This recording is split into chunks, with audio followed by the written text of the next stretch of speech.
şehirde doğulmuyor. Ama bizim şehidimiz sayılır. Bizim şehidimiz verilmedi. Güzel insanlara sahip çıkanlar çok olur. Şehidimizle gurur duyuyoruz. Azra Hanım. Yazanda yazır. Qadın alım, qurban olun deyir. Bu şəhid anaları bizlər elə deyəndə mən yerə girirəm. Biz sizlərin qadınızıq. Biz sizin balalarınıza qurban olaq.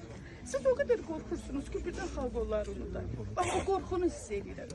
O qorxunu hiss edirəm. Yoxsa balan gedib onsuz da. Balan gedib onsuz da. Sən 5 ildə uca bilirsən ki balan gedib, qayıtmayacaq. Amma başqa qorxu duyur analары, ailələri. Mən onu duyuram. Unudulmaz qorxusu. Çox gözəl dediniz. Şəhid unudulanda ölür. Biz onları unutmayacağıq. Biz onları heç vaxt unutmayacağıq. Və dediniz Allah adamıydı. Biz də bu il 5 illik münasibətinlə ki zəfərimiz 5 illiyi gəlir. Bizə o zəfəri qazandıran oğlanlara. O oğlanları bizim xalqımıza verən, yetirən valideynlərə, analara, atalara borcumuz olaraq biz bu bütün şəhid ailəsində oluruq Samıq rayonu üzrə.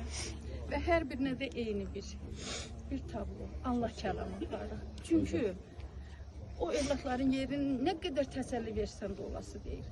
Bir təsəllimiz yenə Allah kəlamıdır. Allah kəlamıdır ki, onlar uca məqamdadırlar. Onlar uca məqamdadırlar bacı. Onların yeri gözəldir. Onların yeri rahatdır. Və deyirlər cənnət anaların əyğantındadır. O cənnətli analar sizsiniz. Allah sizi balalarınıza cənnətdə qovuşturacaq. Amin. Amin. Amin. Allah sizləri var etsin. Allah sizlərə sabri versin. Allah yerdə qalan balalarınızı qorusun. Bunu mən sizə verirəm. Siz bunu elmədinizin otağında, onun şəkillərinin yanında bir gözəl yerdə asarsınız vallahi kəlam. Mən də bir iki kəlmə Sağ olun sözüm var müəllim. qadına. Xoş sözləriniz üçün, hədiyyəniz üçün çox sağ olun.